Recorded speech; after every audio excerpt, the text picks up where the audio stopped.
Head chatter. Oh my gosh. Sometimes it's just full on, isn't it? And I've discovered actually, particularly so in my changed situation where I'm now living by myself and there's only me, myself, and I to talk to, and that gives that extra time for voice to be there constantly chattering away. So, I want to talk to you today about three different strategies I use to negate that negative head chatter. And the first one is reverse psychology. I used to use that sort of thing in my classroom and you say to this voice, bring it on. Thank you very much for reminding me of all the wonderful things I need to be appreciative of, that I am so appreciative of.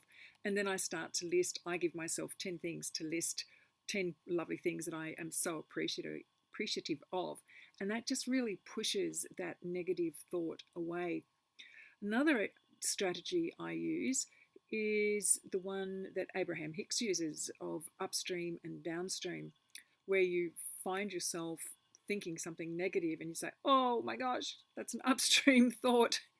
And you immediately rephrase it and think of something that will flow you more positively downstream.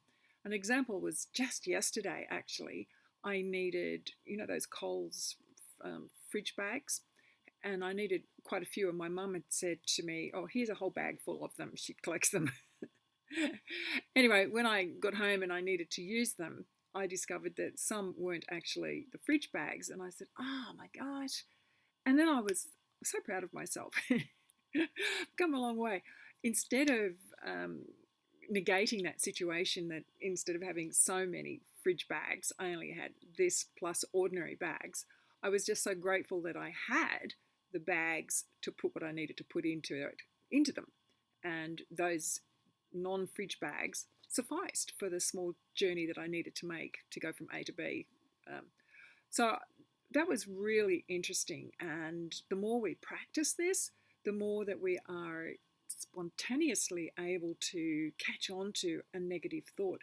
Because in actual fact, I was so grateful to my mum for giving me all of these extra bags that I could use for that particular exercise. And then the third strategy is the one where you just say, stop, I decline to be drawn into this conversation.